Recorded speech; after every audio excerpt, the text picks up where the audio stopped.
Hey guys, I'm Matt, the South Coast Kook. I'm just a kook that loves to chat about everything surfing. And today on the show, I've got Chrissie and Anna. How you going, guys? Yeah, really good. Thank you. Really good. Thanks. Yeah. I'll let you introduce yourself to start off with, guys. Okay, well, I'm Anna, part of one half of the Stoked Surf Therapy, based down in Warrnambool, southwest Victoria.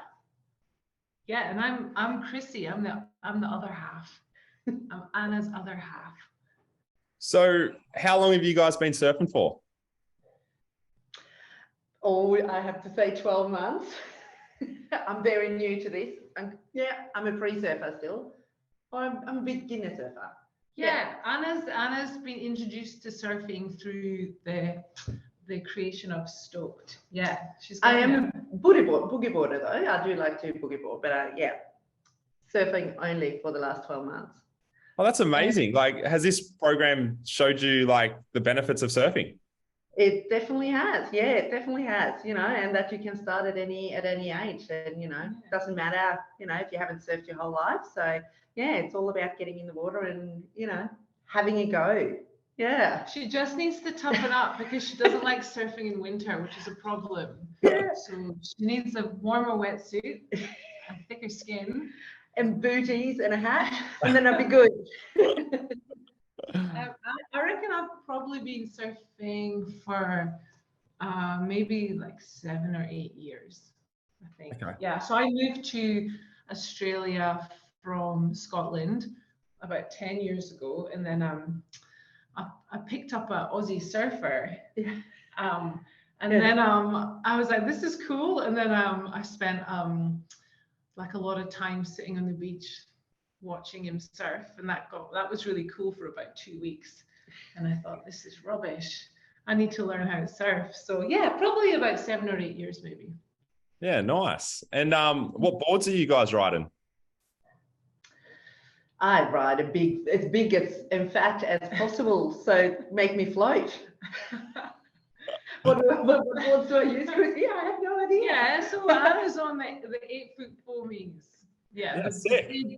big G boards, heaps of fun. Yeah, but you need to get your own surfboard. I know. Anna just uses ours. Yeah. But Beginner you review surfboards, Matt. Maybe you could give her some tips. I'm always happy to send down some reviews for you. 100%. Yeah, I think I need one. Yeah. I've got a few boards I surf, but I just sort of match the board to the waves that I'm surfing. But I've got like I've got a 610 Phil Grace that I just love. It's like a really old, bashed up Phil Grace board that I just love it. Like a 610. I think it's kind of almost like a pintail kind of shape. That's probably my favorite board. It's just got heaps of volume and you can catch anything. And then I've got a 6'4" fish that I'm kind of starting to become friends with. We've had a few issues, but yeah, we're starting to become friends. That's a Corey Graham board. And then I've got a 7'6" and I've got a log as well. Sounds like your garage is as full as mine. Yeah. There's a funny story actually about the I've got this like really beautiful I think it's like a 9'6" log that a guy that I work with, an older guy, and we sit and talk about surfing all the time at work, and he used to tell me about this log that he got shaped for him in Byron Bay, and he used to tell me stories about surfing, and then he had a hip replacement.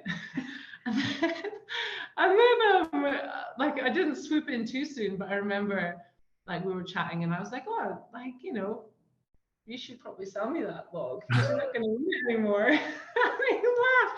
So it was kind of cool because he used to tell me stories about all his surf trips, and then now I've got his log. So that's a cool story. Yeah, sick. Do you have like a best wave of your life that sort of stands out? I don't. Port Fairy, I love surfing in Port Fairy. It's really, and even in Cape Bridgewater, which is in Portland, it's sort of, they're slow waves and they're long. So, you know, when you're a beginner surfer, it's really good. You actually got time to get up and ride the wave. In Warrnambool, sometimes the waves can be a bit short. So if you're a beginner, it's really hard. Like you just get up and you actually hit the beach. So Cape Bridgewater, I would actually probably say. Yeah. Yeah, it's a really good spot because the waves are long. So it's good. Yeah. I remember, like, and the first time Anna stood up on a wave, and we got it on a photograph of it, and I love that picture. And I made it into a postcard and sent it to her, and I was like, "See, who says you can't surf?" Exactly. Yeah, It is great. It is great. I think I don't know if I have a most memorable wave, but New Year's Day of this year, we had the most special surf of my life. And I don't think I can tell you the name of the place because I'll probably get. Yeah, that's all right. I love a lot of guests do the secrecy thing. That's fine. Yeah. Well, I would tell you, but I feel like I would probably get into trouble. But it was near kind of Cape Nelson in Portland, and it was New Year's Day, and it was we were camping in this like farmer's field, like with heaps of friends, and it was. Yeah, this just little special spot. And it was one of those days where I was a bit apprehensive about going out and I was a bit nervous. And then, yeah, it was just had like the best session. And I thought, what a way to start the year. It was good. Yeah. Nice, girls. Nice. Well, like, that's a little bit of the intro. Now let's get down to the business. So what is Stoked Surf Therapy? Well, Stoked Surf Therapy is it's a surf program for young people aged 15 to 25, that was born out of COVID, actually, in a direct response to COVID, because both Chrissie and I work with young people. I work with young people that are living care, and Chrissie worked in a youth foyer, which is accommodation for young people 16 and up. And after COVID, that the young people, well, look, after COVID, we're still in it, but this was 2020. Was it 2020? 2021 we did it. Sorry, I can't remember. I don't even know what year we're in. It's hard to remember years now with COVID. It all feels like one. 2021, we thought, what can we do for the young people that we actually work with? And Chrissie, obviously being a surfer, doing a lot of stuff out there, and me as well, actually. Here in Victoria, they were very strict on what we could do. We basically could only go 5Ks from our house. So, and we couldn't gather and talk to people, couldn't gather with our friends. So Warrnambool is very good. The beach is within 5Ks from more or less everywhere that you live here. So you could actually go there without getting in trouble. And they didn't ban surfing. No, they didn't ban surfing. They banned everything. Like you couldn't golf, you couldn't play sports, you couldn't. But then, we kind of got away with surfing. They didn't ban it, so it was one of those things that you could still do during COVID. Exactly right, and we I found the love of the ocean probably in a way that I hadn't done before, because it was one of the only things that I could do. And then Chrissie, obviously, you have the backstory about this, about how it came about before we got together to put it into action. So, yeah. It was so during COVID, you could still surf, and then all of a sudden everyone was pulling out the old Holy wetsuits from the garage, and everyone was finding the surfboard, and the ocean was just packed. And I think it's because you could float out on a board without a mask on, which was really special. It was like, you felt safe because the ocean's clearly well ventilated, and everyone was just in the ocean. Everyone, it was people that I've never seen the surf so packed, and it was still really done really safely. And I remember it was like a glassy, perfect day in the thick of like a COVID lockdown. Everyone's mental health was really struggling. There was so much fear. There was so much the news was just really depressing. No one really knew how this was all going to play out. And then we were just, me and a friend were just floating out the back or sitting on surfboards. And I remember these low flying birds just flying past, skimming past the water. And we were the waves were perfect and everyone was out, and we thought, bloody hell, life is good. Life is amazing. And we just felt like, we were reminded that it's good to be alive. And we just thought, surfing and being in the ocean has this huge therapeutic power to change your mindset, to change your mood. Why aren't we getting the young people that we work with out here? Why aren't we using this free, accessible therapeutic resource that's on our doorstep? And yeah, so we were like, we need to do surf therapy. So then I came back to work, and so Anna, she had run a lot of programs and had a bit to do with writing grants. So I phoned Anna and I said, let's try and get some money. Let's try and do a surf program. Yeah, that's sort of what we did. We sort of, put our minds together and thought, what works for young people? What can we do to bring young people together? How can we break this social isolation we've all gone through and build up connection again? So it was only ever meant to be a one-off thing, a program that ran for six weeks, and we sort of went, well, let's hit these big mental health concerns that young people have got. Let's get them together. Let's sit down, have a chat, make everybody talk, then we surf, and then we share a meal, which is all about, connection again, building relationships in the community. So that's sort of was the background for it. Yeah. And then we thought, oh, well, why not? Let's work smarter, not harder. Let's contact like some surf therapy providers. Let's see if they'll come in and work with us. But we contacted them all, and they were, none of them had sort of Warrnambool in their sites. Plus, we had no money.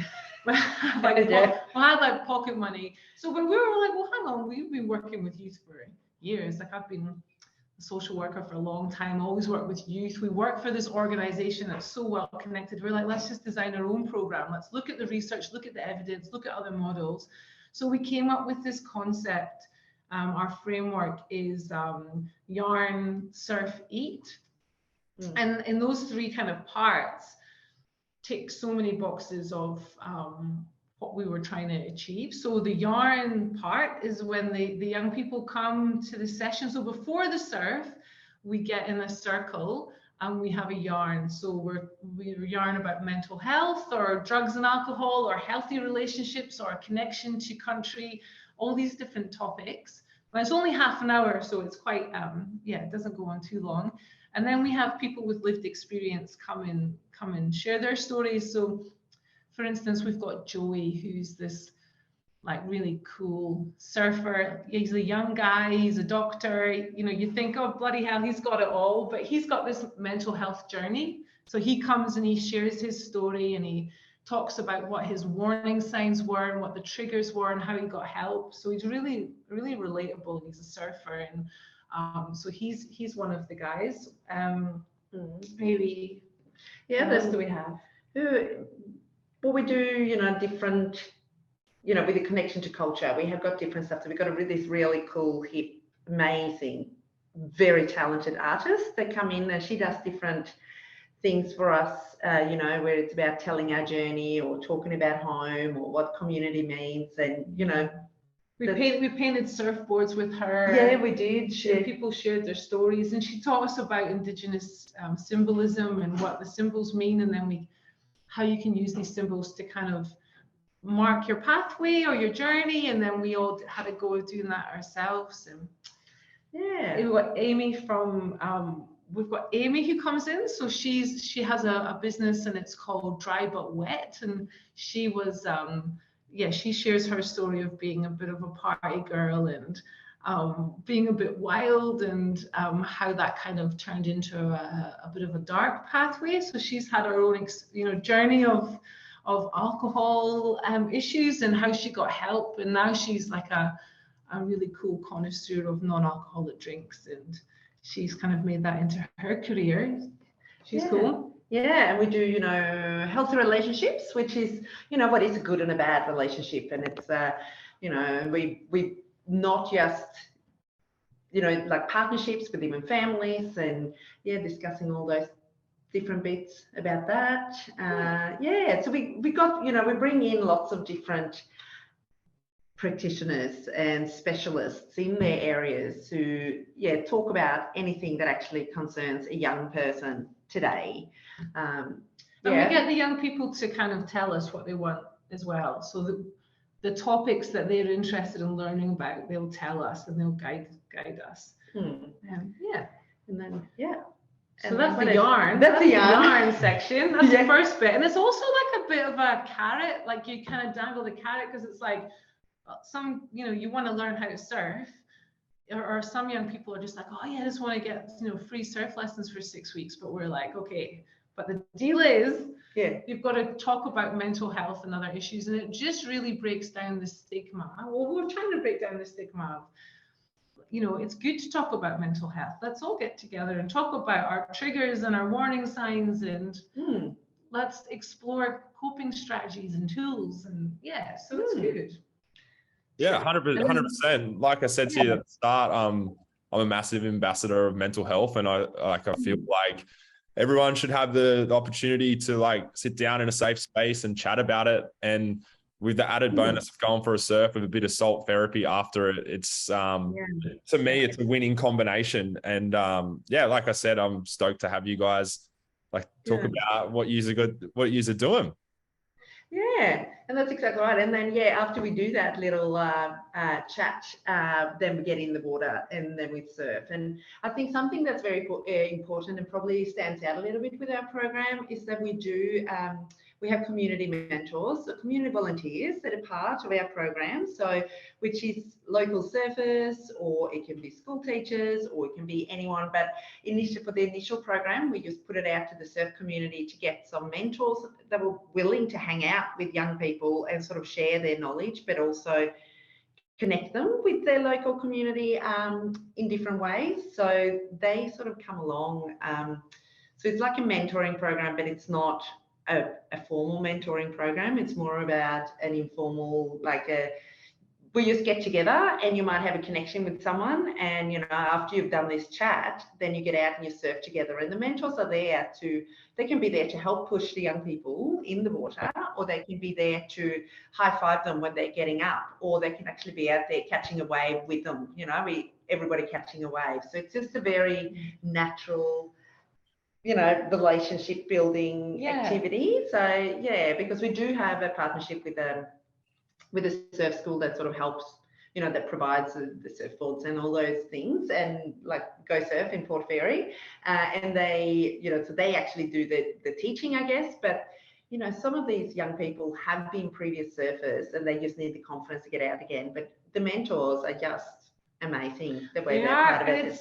It's creating social inclusion and social connection, which is so important for you to thrive in life, and the opportunities that come up from connecting these young people to their community. So we've had mentors give participants wetsuits, surfboards, or there'll be referees if they want to put them down as on a job application, or there's like employment opportunities that pop up. And it's like a really beautiful a big cross section of our community. So we have like teachers and nurses and tradies, but like we've got like a Louisiana swamp band musician, and we've got a tap dancing teacher, and we've got like a triple jump world champion, and all these like random people, yoga teachers. So it's just we've got beautiful Stan, who's this retired older guy from Portland who came, and he was a mentor, and he would have been, I don't know how old he was. No, I don't like, he was maybe even pushing 70. I don't know, but he was just beautiful. So it's just this really diverse crew of mentors. And then our participants, so we might have some who are uni students who have really struggled during like COVID lockdowns, or really struggling with exam stress. And then we've got some young people that are school students, but we've got some from homelessness services, or drug and alcohol counseling, or mental health services, and just lots of different. We've got young people with disabilities, we've got young people from foster care. So it's just this really inclusive bunch of people that might not be hanging out together. We're just bringing people together. It's amazing the power of community, hey?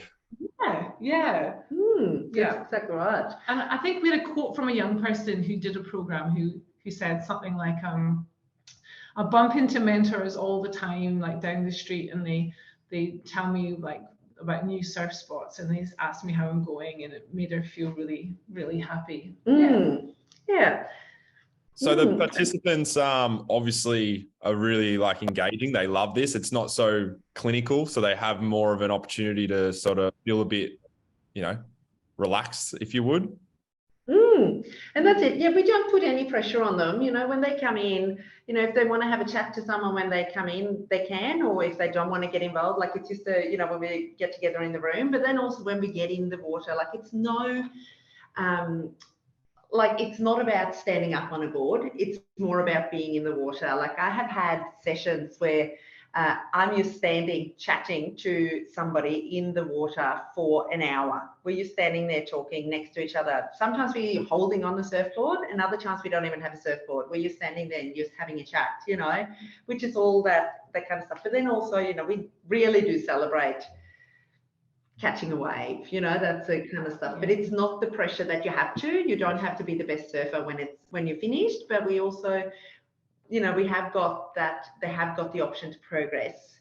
Yeah, yeah. And we are create. There are young people that come just to have fun and to meet new people, but then we're creating a lot of surfers. Yeah, we are. And they've got these WhatsApp chats, and they all get together and they're starting to surf together, and some of the mentors are mentoring them in the surf, and yeah, which is probably not good for the crowds.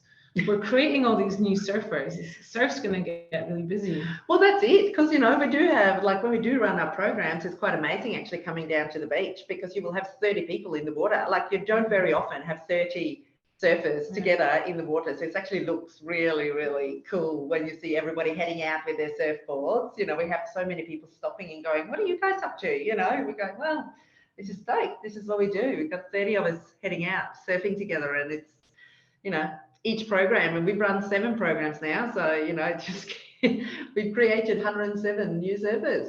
So that's pretty amazing.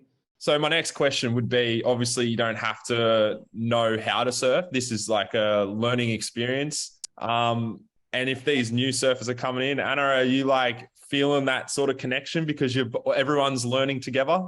Yes, definitely. And I think that, you know, they cheer me on just as much as anyone else. And I think that's actually quite cool, you know, especially you've got a couple of participants that's gone through a few programs, and they're now taking on the role of teaching me how to surf. And I love that, because they've been there, and they, you know, it's sort of breaking down the barriers as well. Yeah, I'm a worker, you know, but actually they are able to teach me out in the water. And I think that's really good. It's just leveling the playing field a little bit. So yeah, I love it. And they're giving me the tips. They're giving me really good tips, because they've just done it. You know, they know exactly which waves to catch. So it's really good. Yeah, because I feel like it's more relatable if you're in that learning curve as well. You know, you're not out there doing these big turns and saying, all right, guys, like, see you later. Like everyone's learning together and everyone's growing together. Yeah, exactly right. And I think, you know, I remember I had a young boy who was really not that keen to get in the water, but I wasn't planning to get in either. And it sort of got to this, you know, I get in if you get in. And then he goes, well, all right, well, I will get in. And then I sort of had to, and I was just going like, oh, why did I say that? I have to get in now. And then, you know, he was going, well, you're going to get on a surfboard if I'm going to get on a surfboard. And I'm going, oh my God, it's going to end in tears, but it's great. You know, they challenge you. It's good. So you said before, you supply all the equipment, all the wetsuits, everyone can come. For a participant, how much does it cost to join?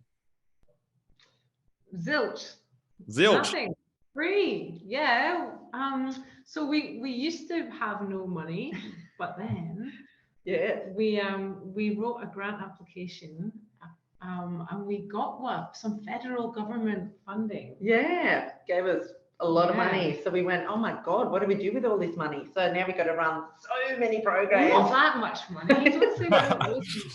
We did get a lot more money, considering we had $30 left in our budget. Yeah. That was and I was so excited. Actually, I bought texters, so it was less than 30. It was like we had like $4 left. Seriously, we had nothing, and we'd run this beautiful program, and we had no money left. And everyone's like, "When's the next one?" And we were like, "Oh yeah, it's coming up soon." I think we seriously had $4 in the budget. Probably, yeah. And then and then we got some federal government funding, which it's really impressive that they're valuing surfing, as a mental health. So Program. when you had $4 in the bank account, were you kind of like, oh, it's time to give it up? Or in the back of your head, were you like, I'm going to keep soldiering on until something happens?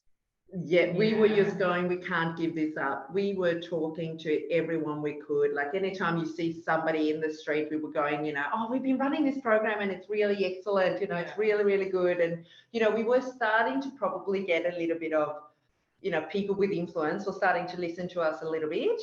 But I think with this big grant, we can actually go to those people and say, look, this is what we've got. So we've been really fortunate to have some philanthropic trusts, local philanthropic trusts going, well, hang on, we need to be part of this. We actually want to support. If they can, get this money, let's invest locally. So, we can keep running it. So, but we were never wanting to give up. Like we were just, because the changes it's made for these young people that have been part of this program, it's amazing. But even for us as well, it's like, so with this funding, it means that we, me and Anna are now employed to run Stoked. Well, so before we had different jobs within our organization, and that we were running, doing our normal day jobs, but then we were running Stoked on top of that,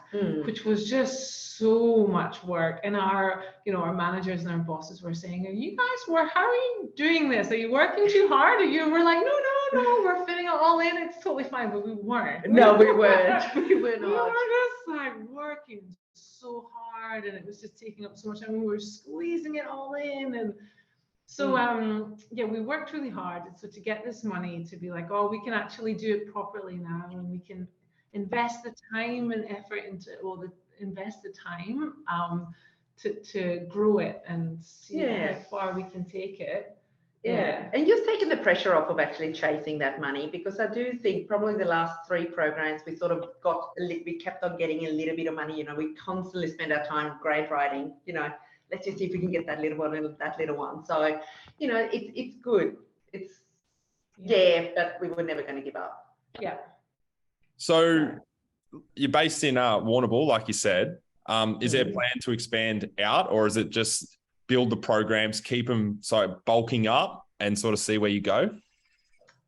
We probably we cover, so we've actually run, so we're sort of in the southwest. So we got Warrnambool is where we are, but then we got just sort of 20 k's away, we got Port Fairy, which is a great little surf place actually. So along the Great Surf Coast, and then about an hour away we got Portland. So these programs that we're running now, it's actually, we're based in Warrnambool and Portland, because it's just really good surf spots, and we are so far away from Melbourne. And again, following COVID, the mental health has gone through the roof. So, and we have got no practitioners around down here, so this is something that we can do in the meantime, connect people in with each other. So that's sort of what we do. Like Warrnambool is far away from Melbourne, but then Portland is another hour away from Melbourne as well. So we're sort of using it as a bit of a band-aid, but also if we connect with them now, and even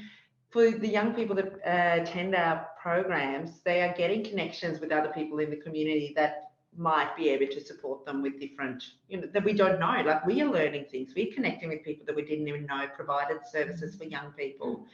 We got, for example, in Portland, Big Police is actually a huge supporter of us over there, and they have their partner, which is amazing to have them. They send some of their officers as actually part of our mentor crew, which, it helps so much, Yeah, the programs that we've ran in Portland in the past, we've had like a really strong turnout from the Indigenous mob over there. So we had like all these like amazing Indigenous kids that they were just like so fun, and the most like naturally talented group of surfers we've ever had. So I think that that's something that in Warrnambool we'd like to sort of have more representation, or work more with the Indigenous services to design programs with them. I think maybe not necessarily expanding out of Warrnambool too far, but maybe offering, I could see us offering programs for different groups, whether it was, women's groups or, it's like more specific groups. Like it would be good to run a group for young parents. That would be cool. Yeah. And as the program is growing, we are getting lots and lots of inquiries for that. So that's sort of probably, growing it that way. Yeah. That was literally going to be my next question. Was there plans to go like outside the youth sort of section, but you just nailed it there. Yeah. We'd love to do that. It would be really cool. Yeah. I think the last, maybe something we haven't mentioned is the last part of the program is the 8th part, was where we always have like some like dinner together at the end of a session, and that's just gives time for everyone to really connect and hang out, and that's when we can't get them to leave at the end. Literally when I'm like sweeping the floor around them, trying to drop hints for them to get leave. But there's a really cool kind of side project that we've been running, which is we have a youth foyer in Warrnambool, which is like supported accommodation for young people who need somewhere safe to live, and we get a crew of young people there to do all the cooking. So we give them a budget. We say to them, come up with a plan, come up with a budget. You've got to feed 30 people every week. And they do the cooking, and sometimes we'll do something for something. So if they lead those projects, then we'll give them something back in return. So we've got this Caitlin. She was the head chef at the last program, and she was also involved in the program, so we bought her a surfboard as a thank you. So big up to the foyer young people. They're amazing. And I get so stressed because I'm not much of a cook, and I'm like, this is really stressful, and they're just all over it. They keep me calm. So and another kind of side project we have is the graduate program. So young people who get really into Stoked, they can come back as mentors, and then we can provide them with training and they sort of actually help us run the program. We pay them. So they might run our social media for a period of time, because sometimes that is, you probably know, it can take a bit of time to get the social media happening, and the young people are, that's what they do all the time. So they can run social media. They help with the cooking. They will help, like we might sometimes head out and promote different, we've got different events, and we want to head out and man a stall. We get them to do that, and so that's sort of giving back to the community to actually come back and get paid, and they will give them a job reference, all those kind of stuff. But also they help us plan. They make sure that we're hitting the mark with everything we do. So it's just great, and we can't thank those young people enough who and they come back and they'll say, how do we do your job? We want to do what you do. We want to do it. So a few of them are studying community services now, and some of them have got like jobs within our organization as well. So that's must be pretty rewarding. That it is pretty. That is really special, actually. That's when you're like, bloody hell, we're changing lives, because that's it's such a good career path. And when we've got kids, that this one boy who in our I think it was our second program, he came in, and I think he'd been working, had an apprenticeship as some sort of trade, and then he came back and he said, I spoke to my mom, I want to do what you guys want to do, like how can I do that? And he's going to study community services, and that's really cool. So the goal is that in a few years' time, these graduates who are really invested in the program, they'll be doing our jobs, they'll be running it. And we will just be there. We'll just be living in Hawaii or somewhere.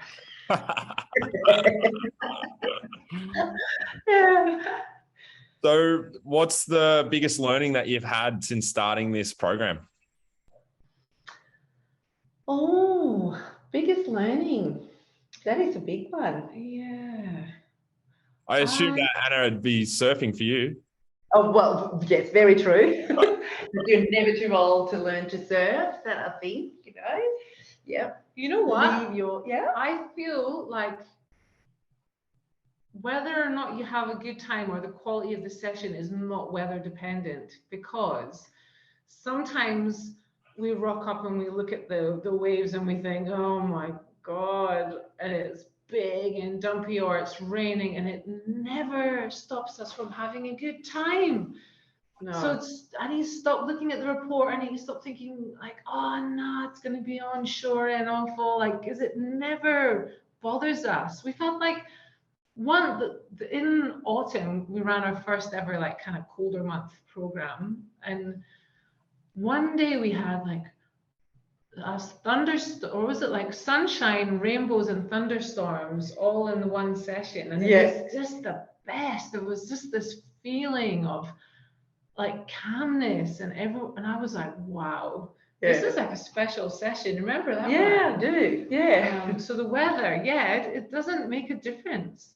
It's not, the weather doesn't determine if you have a good time or not. And I also think something that is the learning, and which we probably found quite amazing, was the community's willingness to be part of it. Yeah. The community's willingness to embrace it. We actually, with these mentors, they volunteer their time 3 hours a week. We say 3 hours, it probably is more like 4.5 by the time they get out, because they don't want to leave at the end of the night. Yeah. We have to say no. We actually have to tell mentors, sorry, we can't take any more, because we can't have more mentors and young people. We're quite impressed that, the amount of time that the community is willing to give up to, show young people the amazing benefits of the ocean. And that's what I think. It's huge. Yeah. The community support. Yeah. So moving forward, you've got like a government grant, like you said. What would be the best way for someone to help out? Do you need more volunteers? Do you need more equipment? Like what's on the agenda? So like we have got a grant, but that money we're also in that grant application. We've said we're going to run loads and loads and loads and loads and loads of programs. So that money is going to run out very soon. So we do want to buy a stock of wetsuits. Like we do want to buy a stock of G boards to have, and that's more for like a sustainability. So if the money ever does run out, then our organization has boards and wetsuits, and we want to have, for the participants who've done the program and they maybe can't come back because we need new people in. I feel like a weekend surf club, or they can come and sign out the board. So we do want to buy a stock of them. Yeah, and I think that is one of the things, because at the moment we're teaching them to surf, and some learns to surf in 6 weeks, and then we sort of send them off, and they might not have the means to purchase the surfboards and wetsuits. So, it's like teaching someone to ride a bike, putting all that effort in, and then saying, off you go. You don't have a bike. No, right? that's What's exactly the point? right. Yeah, so that's sort of our future. That's what we're doing. We want to purchase the boards and the wetsuits to support young people that have gone through the program, to actually be able to continue surfing. That's the kind of thing that we're sort of looking at. And for it to expand, like we are getting like weekly phone calls from other community groups saying, can you run a program for us? Can you? And how about it? Is there any way you could help us? And I feel that we wish we could just say yes to everything, but with that comes, we do rely on extra funding, and we're going to need to keep applying for these grants. And I imagine those kids after 6 weeks would have the bug, be like hooked, and then it's hard to like start with nothing again. Yeah, because that's very interesting in being in that learning to surf moment.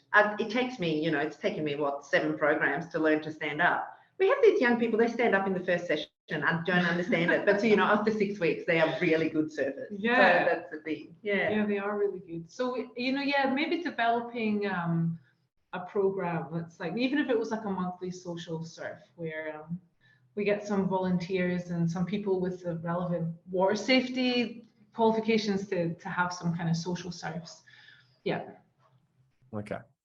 Well, now would be the chance. Let's plug the socials. Let's give a shout out. What are they?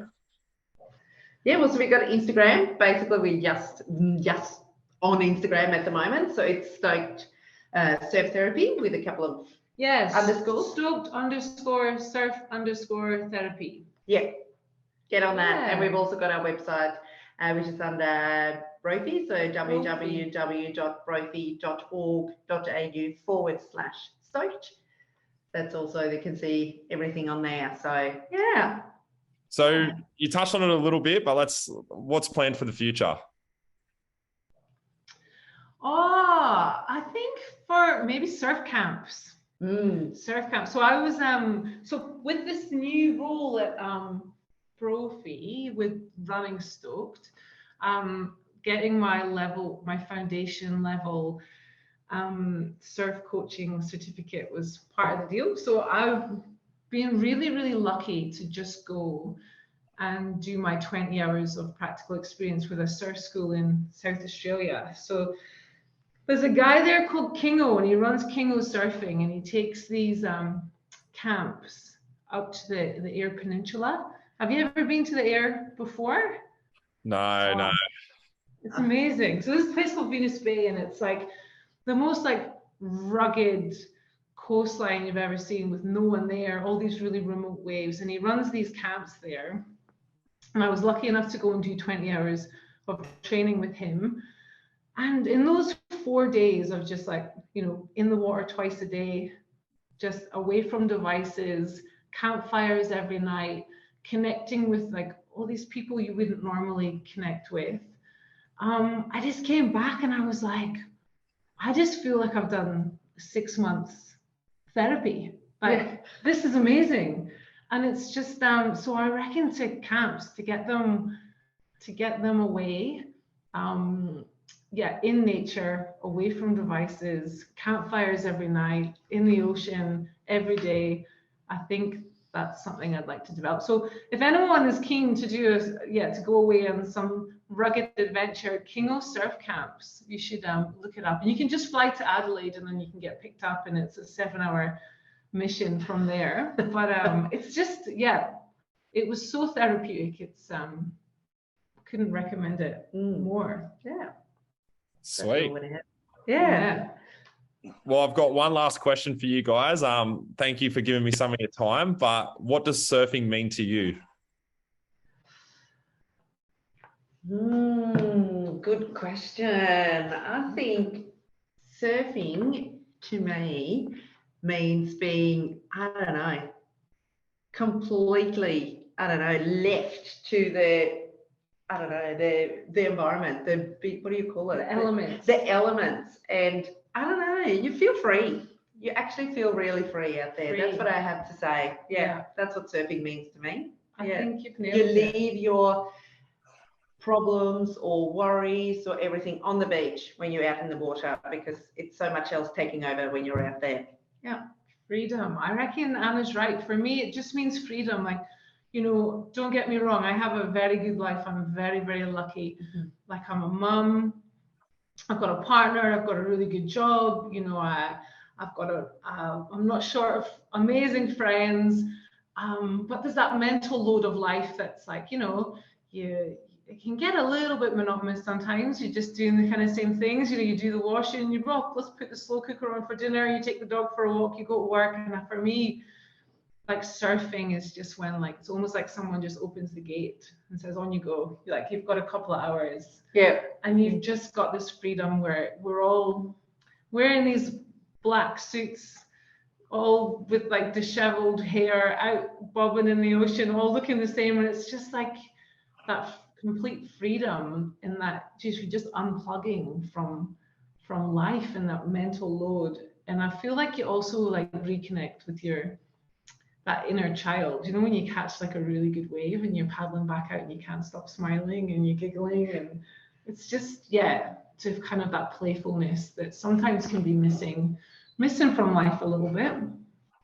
I 100% agree with both of you there. To all my listeners, check out what you guys have been doing. It's amazing work. Keep up the good work, and what you're doing for the local community and the youth groups is awesome. And as I said, I'm a massive ambassador of mental health. So keep up the good work, guys. Awesome. Thank you. You too. You keep up what you're doing. Yeah. Thanks for having us. Yeah, No worries. Thank you so much for coming on the show, guys. I really appreciate it.